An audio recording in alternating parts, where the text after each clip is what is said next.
Hello, my beautiful people. How are you doing? This is Linekela Shikwambi. If it's your first time here, and we have been missing in action.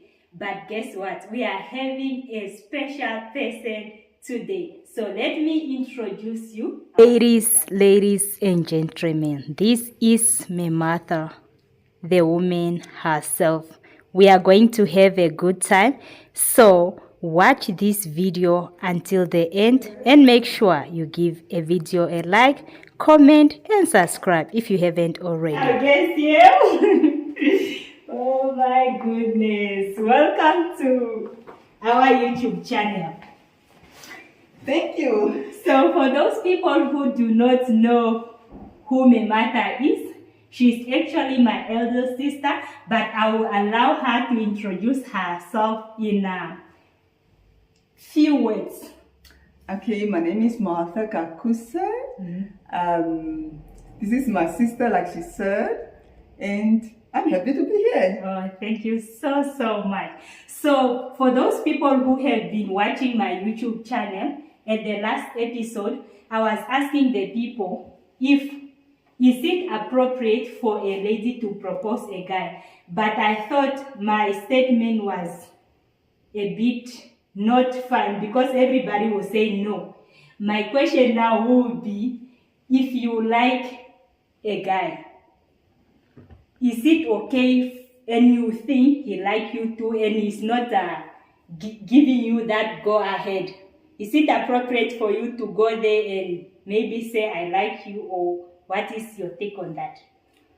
Okay, I don't think it will be appropriate for me to maybe tell the guy that I like you or whatever. I first have to just observe, and I'd rather build the relationship first. Know the guy and stuff like that, instead of just for me to jump into it and say oh, I like you and stuff like that. At the end of the day, you might change your mind and you already say stuff. So I think it's up to the guy to tell you that I like you or whatever, and you just go with the flow to say, you know what, oh, I also, or whatever, like or give me time, or... But for example, you can know for sure there are some guys that are very shy. You can see all the moves that this guy like me, but for them to get to that point, they are just taking too long. Okay. So do you give them head ahead like I like you too, or you just go with the flow for the friendship? But they didn't say they like me. How can I say I like you? I rather wait for them to say, because some people, they just want to build maybe the relationship, maybe it's just up to the friendship level. They don't mean so much. It doesn't mean that if the guy takes you out, they love you. Maybe they just like you, as a friend. Not necessarily that, they want to marry you or so. Wow. Yeah. Talking about marriage, as you can see, you are wearing a ring. So, and for me, I think marriage is something that is powerful and something that not just for you to jump into marriage like that. So for you, how did you get married? Did you come to the point that I want to get married now, or how did your marriage came about? Okay. For me, before marriage, I first gave my life to Jesus. I was serving God in a Potter's House congregation. And then after maybe 5 years or so, and so my husband now approached me and said, you know what, I just want to speak to you about something. Really? So I didn't know what that something was all about. And so I thought maybe it's just something general. I was not expecting that he's going to take me out and just want to ask me to be his girlfriend or something. So yes, he took me out to some places, nice places. So I was just thinking, oh, the brother was just trying to be nice. So but then the brother has some intentions. So and then he asked me to say, he actually want to marry a friend. I was like, oh wow, but Or were you friends then? Yeah, we were friends. But he was not saying anything? No, we're just normal friends, brothers and sisters in church. We share certain things like gospel music and stuff like that. Yeah, we were just friends, but there was nothing like relationship or anything. Yeah, that's why when he asked me to say, when actually he wanted to take me out, he didn't tell me that I want to take you out. So he just said he want to speak to me. Can you see the difference? Yeah. But the men, men's business. Wow, that is a nice approach. He was very clever, I might say, because if he could have said, I want to take you out, I could have told him no, straight away. No. Yeah, straight no. But he was very clever. Yeah, he was very clever. Yes. But for a lot of like guys or for men, when they look at the beautiful girls like you, they are scared. Like not you, but in general. Yeah. They are very scared to, excuse me, I just need to take this. They are very scared to approach beautiful girls. A lot of people say beautiful girls, maybe they are having guys already or something like that. Or maybe they are having high standards, or maybe they want rich people or something. What was your standard when it's come to the guy? Like for marriage, what is your standard before you get married? You got married. Okay, before I got married, I was not looking forward to get married. I was happy living for Jesus. Yeah. But so I think for me personally, the guy must be somebody that obviously I like. I must like you, and obviously you must be a Christian. And I think at that time my standards were just too high also. Yeah, I have to tone down, Yeah. Really? Yes. What was your standard, like for the viewers maybe to know, okay, what was our standard? Okay, like I said, I was at that time, I wasn't really like ready to get married because I think because of some disappointment in life. Yeah. So I was careful. I was careful not to just, I wasn't ready. Yeah. Maybe I must say I wasn't ready to enter into a relationship because I was disappointed before. So my standard, I think I was just too much.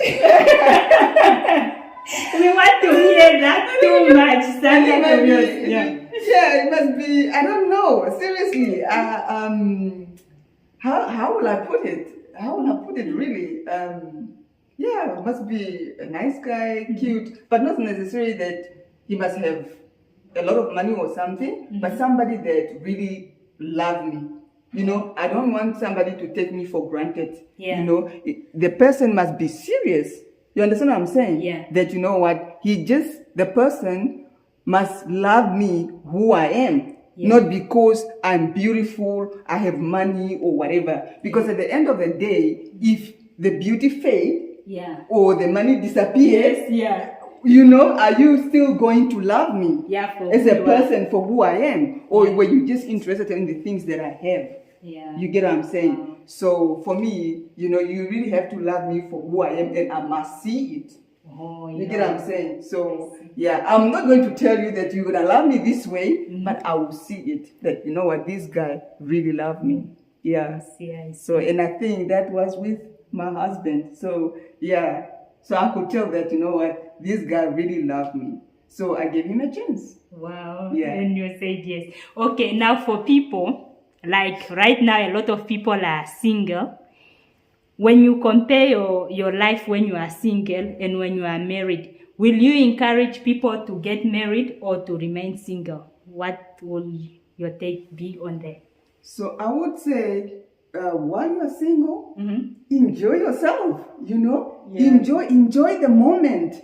Don't rush into things. When you're ready for it, so I would say enjoy whether you are single or when you are married. Both, they're all good. Oh, they're all good. Yes. Because in nowadays, people, like for the people, do you think there is an age limit?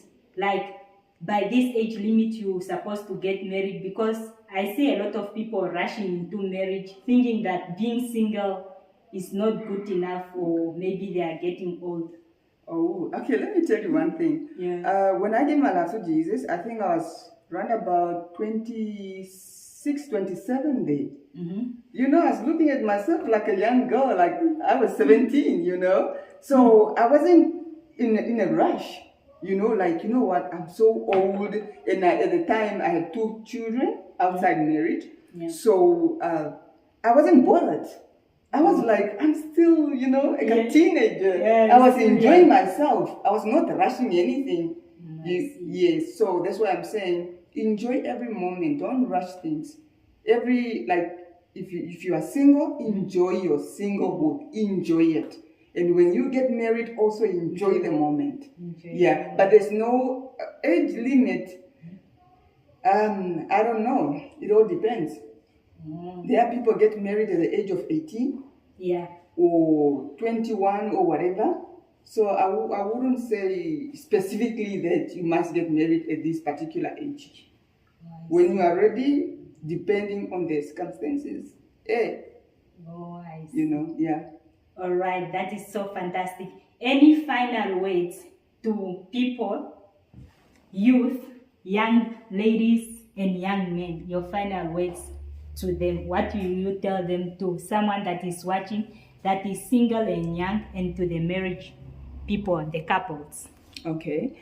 I would say to the single ladies, they must enjoy themselves, and I think the best way to live life is when you give your life to Jesus. When your life is in the hand of God, you will make proper decision, you know. You will make proper decision, and so you will be guided the right way, you know. But when you don't have Jesus, I'm telling you, the decision, so you might end up disappointed. So I would say, live for God, give your life to Jesus, be a believer in Jesus Christ, not just a believer in anything, a believer in Jesus Christ. Because marriage is an institution made by God. It's not made by men. You understand what I'm saying? In order for you to live that life, that marriage life, you know, you must know God, and you should know Him very well. Because if you don't, you are in trouble.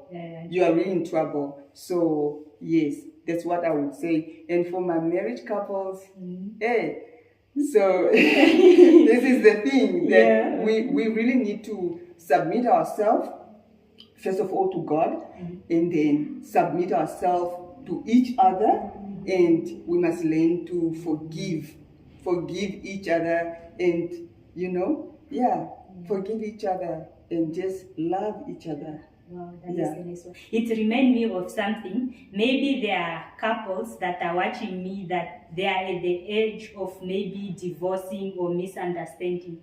What will be your encouragement, or what will you tell them? My encouragement would be, you know, they must seek help. There are a lot of help out there. Either it's godly counseling, you know, and but number one, you yourself, you must have a relationship with God. But if you don't have a relationship with God, still you can seek help from where you can really get help, like maybe godly counseling, or church, whatever, you know. Look for that help. I'm sure there's somebody out there, even from elderly people, you know. Look for that help before you make that kind of decision. Because if you say, for example, if you decide, you know what, let's just call it a quit, let's divorce, whatever. So for me, you rather fight, you know, fight for your if it's possible, fight for your marriage. Fight for your marriage. Because people, they divorce, next day they're gonna marry another person just to find out this is the worst person ever, the other person was better. So that's why I'm saying, take time and seek help. You know, really take time and seek help. For me, that's, you know, that's what I would say. Wow. And maybe I'm saying I will finish, but I'm not finishing. What are the challenges that you find in marriage? Like you see, like this is a challenge. Maybe if somebody gets into that challenge, and how did you overcome it when it comes to marriage? I think for me, the big challenge in marriage is selfishness. You know, when two a man and a woman come together, they're coming together from a different background. Yeah. Two selfish people coming together. You understand what I'm saying? Yeah. You were not married before, and now you are married to this person. Yeah. It was like, this is my thing, Yeah. and now it's our things. So for me, selfishness kills. Because if I start thinking about my spouse, you know, how well I will serve my spouse, that will really solve a lot of issues. Oh, yeah. You know, it will solve a lot of problems. Because if it's just me, it's me Yeah. all the time. It's my you know, thing, it starts very small. You know, it's not necessarily it's big things that kills the marriage, it's those little things.